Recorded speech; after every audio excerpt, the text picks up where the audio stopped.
ఓం శ్రీ గురుభ్యో నమః. శుక్ర గురువుల యొక్క కలయిక జూలై 26వ తారీఖు నుంచి ఆగస్టు 21వ తారీఖు వరకు కూడా శుక్ర గురువుల యొక్క కలయిక ఏ విధంగా ఉందో ఒకసారి తెలుసుకుందాం. శుక్రుడు సుఖాన్ని, భోగాన్ని, సౌఖ్యాన్ని, ధనాన్ని ఇచ్చేవాడు శుక్రుడు. గురువు సంతానాన్ని, విద్యను, ధనాన్ని, అలానే యశస్సుని ఇచ్చేవాడు, తేజస్సుని ఇచ్చేవాడు. అలానే కొన్ని విషయాల్లో ప్రత్యేకంగా గురువు యొక్క ప్రత్యేకతలు కూడా చాలా బాగా చెప్పబడింది. అయితే గురువు ధనాన్ని, సంతానాన్ని, సౌఖ్యాన్ని, సుఖాన్ని ఇచ్చేవాడు కూడా గురువు. విద్యాకారకుడు కూడా గురువే. అలాగా శుక్ర గురువుల యొక్క కలయిక ఏ విధంగా ఉండబోతుంది? దాదాపుగా 26 రోజుల పాటు శుక్రుడు యొక్క గురువు యొక్క కంజంక్షన్ కావటం, మిథున రాశిలో కలయిక వల్ల మనకి ఎలాంటి ఫలితాలు ఉంటాయో తెలుసుకుందాం. ముందుగా ముఖ్యంగా శుక్రగ్రహము మృగశిర నక్షత్రం 3వ పాదంలో ప్రవేశంతో మిథున రాశిలో ప్రవేశం జరుగుతుంటుంది. అలానే జూలై 26వ తారీఖున ఉదయం 8:57 శుక్రగ్రహము మిథున రాశిలో సంచారం చేయటం, ఆల్రెడీ ఉన్న గురువు మిథున రాశిలో ఉండటం వల్ల శుక్ర గురువుల యొక్క సంచారం జరుగుతుంది. అది ఎన్ని రోజుల వరకు ఉంటుంది అంటే 26 రోజుల పాటు ఉంటుంది. మరి ఆగస్టు 21వ తారీఖు రాత్రి 1:03 వరకు కూడా శుక్ర గురువుల యొక్క కలయిక ఉంటుంది. ఈ శుక్రగ్రహం కూడా కళత్రకారకుడు వాస్తవంగా అయితే. అంటే వివాహాన్ని చేసేవాడు ఎవరు అంటే శుక్రగ్రహమే. కాబట్టి ఈ గ్రహాల యొక్క అనుకూలత అనేది మనం చూసుకోవాలి. ఎలా ఉంటుంది అంటే ఇవన్నీ కూడా గోచారరీత్యా చెప్పబడే ఫలితాలు అంటారు. This is the transit system అంటారు. అయితే ఈ ట్రాన్సిట్ సిస్టంలో మరి 26 రోజుల పాటు ఏ విధంగా ఉందో మనం తెలుసుకుందాం. శుక్రుడు గోచారరీత్యా 1, 2, 4, 5, 8, 9, 11 స్థానాల్లో సుఫలితాన్ని ఇస్తాడు.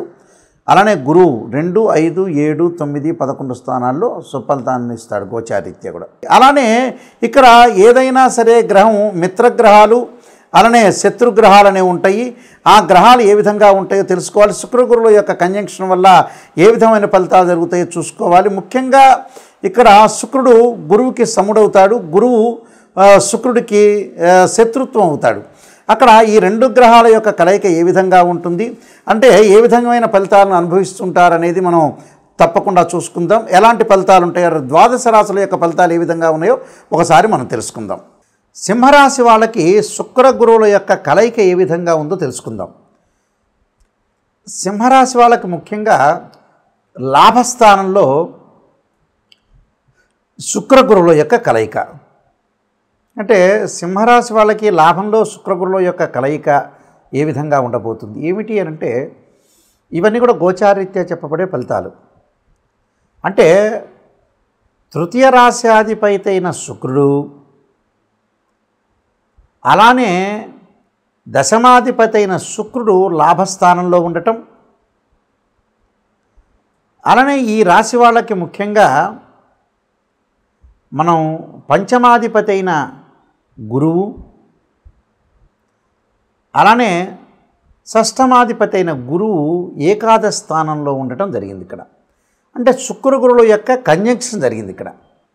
ఈ శుక్రగురువుల యొక్క కంజంక్షన్ వల్ల ఏ విధంగా ఉండబోతుందో మనం తెలుసుకునే ముందు 11వ స్థానంలో అన్నీ కూడా సుఫలితాలు ఇస్తాయి. ఇవన్నీ కూడా గోచారరీత్యా చెప్పబడే ఫలితాలు అంటాం. ఈ గోచారరీత్యా చెప్పబడే ఫలితాల్లో లాభంలో ఏ గ్రహం ఉన్నా కూడా సుఫలితాన్ని ఇస్తాడు. మరి మొట్టమొదటగా శుక్రుడు ఎలాంటి సుఫలితాన్ని ఇస్తాడు అంటే వృత్తి వ్యాపారంలో తలచిన ప్రతి పని కూడా వాళ్ళకు అమలు కావటం ఒకటి, బంధుమిత్రుల యొక్క సహకారము, సానుభూతులు లభించే అవకాశం, అలానే ముష్టాన్న భోజనము, విందులు, వినోదాలు, అలానే విందులు వినోదాలతో కాలం గడపటం, శుభకార్యక్రమాల్లో ముందుకు వెళ్ళటం, నూతన మిత్రుల ద్వారా, స్నేహితుల ద్వారా కూడా లాభం కలిగే అవకాశాలు ఎక్కువ ఉంటాయి. కుటుంబంలో సంతోషం అంటే భార్యాభర్తల మధ్యలో అనుకూలంగా ఉండటం, వ్యాపారాభివృద్ధి, మొండి బాకీలు వసూలు కావటం, అలానే తల్లి భార్య తరఫున బంధువులతోటి కూడా అనుకూలంగా ఉండటం, అలానే కోర్టు సమస్యలు కూడా వీళ్ళకి పరిష్కారం కావటం, కోర్టు సమస్యలు కూడా వీళ్ళకి ఫేవరబుల్గా వచ్చే అవకాశం ఎక్కువగా ఉంటుంది. గతకాలం నుంచి ఎవరైతే ఉంటారో ఈ రాశి వాళ్ళందరూ కూడా సంబంధాలు కలవక అబ్బాయికి అమ్మాయి మెచ్చటం కానీ, అమ్మాయికి అమ్మాయి మెచ్చలేకపోవటం కానీ జరుగుతున్న విషయాల్లో ఈ 26 రోజుల్లో కూడా సంబంధానికి వెళ్తే సక్సెస్ అయ్యే అవకాశం ఖచ్చితంగా ఉంటుంది. అంటే మంచి సంబంధం వచ్చే అవకాశం అనేది ఉంటుంది. అంటే శుక్రుడు ఇక్కడ కళత్రకారకుడు. మ్యారిటల్ స్టేటస్ని రిప్రజెంటివ్ చేసే ప్లానెట్ ఏమిటంటే వీనస్ ప్లానెట్. వీనస్ ఏం చేస్తారు, తన యొక్క పని ఏమిటి, తన యొక్క వర్క్ ఏంటి, సుఖాన్ని, సౌఖ్యాన్ని, భోగాన్ని, కళత్రాన్ని, వివాహాన్ని చేసేవాడు శుక్రుడే. ప్రపంచంలో ఏ మనిషికైనా శుక్రుడే అనుకూలంగా ఉంటేనే వివాహం కలుగుతుంది. మన జ్యోతిష్ శాస్త్రరీత్యా కూడా శుక్రుడు యొక్క అనుకూలంగా ఉండాలి. శుక్రుడు ఏమయ్యారు? ఇక్కడ తృతీయ దశమాధిపతి అయ్యాడు. ఇక్కడ ఏకాదశ స్థానంలో ఉండటం వల్ల సోదరుల మధ్యలో అన్యోన్య దాంపత్యము, సోదరుల మధ్యలో అన్యోన్యంగా ఉండటం, అలానే భార్యాభర్తల మధ్యలో అన్యోన్య దాంపత్యము, సోదరుల మధ్యలో బాంధవ్యం బాగా పెరగటం, వృత్తిపరంగా అనుకూలంగా ఉండటం. దశమాధిపతి అయ్యాడు కాబట్టి వృత్తిపరంగా కూడా అనుకూలంగా ఉండటం. దాని తర్వాత వాళ్ళకి బంగారు ఆభరణాలు కొనుగోలు చేయటం, జ్యువెలరీ షాప్ వాళ్ళకి అధికంగా డబ్బులు రావటం, అలానే డైమండ్స్, ముత్యాలు ఇలాంటివి ఏదైతే కనకపుష్యరాగాలు, జెమ్స్ సంబంధించిన అమ్మే వాళ్ళకు అనుకూలంగా ఉండటం, అలానే బట్టల షాపులు అంటే ఏదైతే క్లాత్ స్టోర్ వాళ్ళకు కూడా బాగా వ్యాపార వృద్ధి సాధించే అవకాశాలు ఎక్కువ ఉంటాయి. అంటే లాభబాటలో ఉండే అవకాశాలు ఉంటాయి. అంటే ప్రాఫిట్ అనేది బాగా ఎక్కువగా ఉంటుంది అర్థం. గురువు వల్ల విద్యార్థులకు మేలు జరగటం, పరీక్షల్లో ఉత్తీర్ణత సాధించడం, మొండి బాకీలు వసూలు కావటం. సంతానం లేని వ్యక్తులు కొంతమంది ఉంటారు, ఇన్ఫెర్టిలిటీ ఇష్యూస్ అంటారు. అయ్యో నాకు చాలా సంవత్సరాల నుంచి 100 కోట్లు ఉన్నాయి, డబ్బులు చాలా ఉన్నాయండి, మాకు సంతానం కలగట్లేదనే వ్యక్తులకు కూడా సంతానం కలిగే అవకాశాలు ఎక్కువ ఉంటాయి. కాబట్టి ఇక్కడ సంతానం కలగటమే కాదు, సంతానాలు ఉన్న వాళ్ళకు కూడా వాళ్ళ యొక్క వివాహాలు జరగటం, డబ్బులు వాళ్ళకు మంచి ఉద్యోగాలు రావటం, పిల్లల ద్వారా కొంత ఆనందాన్ని సంపాదించే అవకాశాలు ఎక్కువ ఉంటాయి. కాబట్టి ఇక్కడ గురువు కూడా మంచి మేలు చేస్తాడు. గృహ నిర్మాణాలు చేపట్టే అవకాశాలు ఎక్కువ ఉంటాయి. అంటే ఇల్లు అనేది చాలా ఇంపార్టెంట్ కాబట్టి మనకు సహజంగా పాత రోజులు అంటారు ఇల్లుంటే నీళ్లు దాగానే పడుకోవచ్చని. ఇక్కడ ఇల్లు కూడా కట్టుకునే సమస్యలు, ఇల్లు కట్టుకునే అవకాశాలు ఎక్కువ ఉన్నాయి. అలానే ఏదైతే బ్యాంకు త్రూ వచ్చే లోన్స్ వచ్చే అవకాశాలు ఉంటాయి, ఫైనాన్షియల్ పరంగా వీళ్ళు డెవలప్మెంట్ అయ్యే అవకాశాలు ఉంటాయి. అంటే భాగస్వామ్య వ్యాపారం కూడా బాగా కలిసి వస్తుంది గురువు వల్ల. అంటే గురువు వల్ల చాలా మేలు జరిగే అవకాశాలు ఎక్కువ ఉంటాయి. మంచి ఉద్యోగాల్లోకి చేరటం, నిరుద్యోగులకు మంచి ఉద్యోగ అవకాశాలు లభించే అవకాశాలు ఎక్కువ ఉంటాయి. వాహనాలు కొనుగోలు చేసే అవకాశాలు కూడా బాగా ఎక్కువ ఉంటాయి. అంటే గురువు వల్ల వీళ్ళకి మంచి జరిగే అవకాశాలే బాగా ఎక్కువ ఉంటాయి. అందువల్ల ఇక్కడ గురువు శుక్రుడు యొక్క కలయిక వల్ల వివాహాది శుభ కార్యక్రమాలు, విందులు, వినోదాలు, దూర ప్రయాణాలు చేయటం, అలానే గృహ ఉపకరణ వస్తువులు కొనుగోలు చేయటం, అలానే గృహ ఉపకరణ వస్తువులతో పాటు ప్రతి పనిలో కూడా వాళ్ళు విజయం సాధించే అవకాశం అనేది బాగా ఎక్కువ ఉంటుంది. ఈ విజయం అనేది వాళ్ళని వరించడం వల్ల అన్నీ కూడా మంచి సుఫలితాలు జరిగే అవకాశాలు ఎక్కువ ఉంటాయి.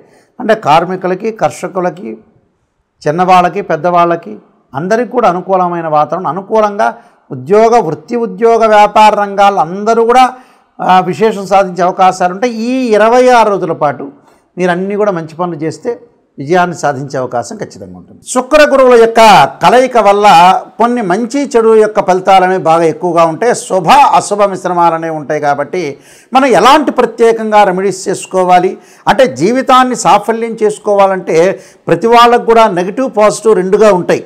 అంటే ప్రతి వాళ్ళు కూడా మనం పాజిటివ్ ఆలోచన చేయకూడదు, నెగిటివ్ని కూడా ఆలోచన చేయాలి. నెగిటివ్ అంటే ఏమిటి అంటే శ్రేయ లోపం పెరుగుట పెద్ద విద్య, లోపం ఎరిగిన వాడే పూర్ణుడవుతాట. మన లోపాలని మనం ఖచ్చితంగా మనం సవరణ చేసుకొని ముందుకు వెళ్తే ఖచ్చితంగా వాళ్ళు బాగుపడినట్టే.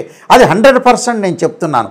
ఎందుకంటే ఎక్కడైతే మన లోపం ఉంటుంది, ఉదాహరణకు ఓ రోడ్డు మీద వెళ్తున్నాం, ఆ రోడ్డు మీద వెళ్ళేటువంటి ముళ్ళు ఉంటాయి. ఆ ముళ్ళని అక్కడ ఆ రోడ్డు మీద వెళ్ళొద్దు అని ఎవరన్నా చెప్తే ఆ రోడ్డు వైపు కాకుండా వేరే రోడ్డు వైపు మనం వెళ్ళామనుకోండి, వేరే రోడ్ మ్యాప్లో మనం వెళ్తే అప్పుడు మన జీవితం లైఫ్ అనేది మనం లీడ్ చేసిన వాళ్ళం అవుతాం. తప్పకుండా ఇక్కడ ఏదైతే మన లైఫ్లో ఎప్పుడైతే మనం చేయాల్సిన విషయాలు ఉంటాయో, ఎక్కడైతే నెగిటివ్ అనేది ఒకటి ఉంటుందో, మైనస్ అనేది ఉంటుందో, ఆ మైనస్ను మనం సవరణ చేసుకొని ముందుకెళ్తే జీవితం అనేది మనకి సాఫల్యత అనేది చేకూరే అవకాశం ఖచ్చితంగా ఉంటుంది. కాబట్టి ఈ శుక్ర గురువులోకి నిజంగా ఏం చేయాలి అంటే ఎలాంటి ఖచ్చితమైన రెమెడీస్ చేయాలి, ఎలాంటి ఖచ్చితమైన రెమెడీస్ చేస్తే బాగుంటుందనే విషయాన్ని మనం ఆలోచన చేస్తే ఉద్యోగపరంగా ఇబ్బందులు ఉన్న వాళ్ళు తప్పకుండా గురుగ్రహాన్ని ఆరాధన చేయాలి. గురువుని ఎలా ఆరాధన చేయాలి అంటే గురువారం రోజున బృహస్పతి గ్రహానికి ప్రదక్షిణ చేసి, మనకు శివాలయ నవగ్రహాలు ఉంటాయి, ప్రదక్షిణ చేసి శనగలు దానం చేయటం చాలా మంచిది. అలానే శనగలు దానం చేయటంతో పాటు చక్కగా ఆవు నెయ్యితో దీపారాధన చేయటం ఆ గ్రహం దగ్గర, చక్కగా ఒత్తివేసి ఆవు నెయ్యితోటి దీపారాధన చేయటం వల్ల మనకి ధనము లభిస్తుంది. అలానే విద్య యందు అనుకూలంగా ఉంటుంది. ముఖ్యంగా విద్యార్థులు, ఉద్యోగస్తులు తప్పకుండా ఈ రెండు కూడా చేయాలి. దాంతోపాటు చక్కగా దీపారాధన చేసేటప్పుడు అలానే శనగలు దానం చేసేటప్పుడు కూడా దేవానాంచ ఋషీనాంచ గురుకాంచన సన్నిపం బుద్ధిమంతం త్రిలోకేశం తం నమామిం బృహస్పతిం అనే మంత్రాన్ని చదువుకుంటూ ఇవ్వండి. అలానే శుక్రగ్రహం యొక్క దోషం పోవాలంటే వివాహం కావట్లేదు, కళత్రకారకుడు వివాహకారకుడు శుక్రుడే. యాక్చువల్గా అయితే ఈ శుక్రగ్రహం వల్ల మన వివాహాలు ఆటంకాలు జరగటం, వివాహపరంగా ఇబ్బందులు జరుగుతున్న వ్యక్తులందరూ కూడా తప్పకుండా చేయాల్సింది ఏమిటి అని అంటే శుక్రగ్రహం యొక్క అనుకూలతకు మహాలక్ష్మీదేవిని ఆరాధన చేయటం, పార్వతీదేవి అమ్మవారిని ఆరాధన చేయటం శుక్రవారం రోజున. అలానే బొబ్బర్లు అంటే శుక్రుడికి ప్రీతికరమైన బొబ్బర్లు దానం చేయటం వల్ల చాలా మంచి జరుగుతుంది. మనం శివాలయంలోకి వెళ్ళంగానే శుక్రగ్రహం ఉంటుంది. ఆ శుక్రగ్రహాన్ని ఆవు నెయ్యితోటి దీపారాధన చేయటం వల్ల కూడా చాలా మంచి జరిగే అవకాశం. అంటే వివాహాల ఆటంకాలు జరుగుతున్న వాళ్ళు కూడా తప్పకుండా వీళ్ళు కూడా ముఖ్యంగా అబ్బాయిలు వచ్చేటప్పటికల్లా సంబంధాలు దొరకట్లేదని చాలామంది కూడా చెబుతున్నారు.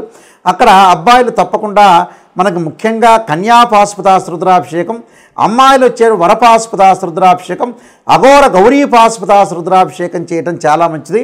మరి ఈ శుక్రగ్రహానికి గురుగ్రహానికి అందరూ కూడా నవగ్రహాల యొక్క ప్రదర్శన చేయటం వల్ల చాలా మంచి ఫలితాలు వచ్చే అవకాశం ఉంటుంది. ప్రతి వారం కూడా మనం తిరగటం వల్ల కూడా చాలా మంచి సుఫలితాలు జరిగే అవకాశాలు ఖచ్చితంగా ఉంటాయి. ఈ నియమాలు పాటించండి, మనకి మంచి జరిగే అవకాశం ఖచ్చితంగా ఉంటుంది. అందరికి కూడా మంచి జరగాలని ఆలోచన చేస్తూ సర్వే జనా సుఖినో భవంతు.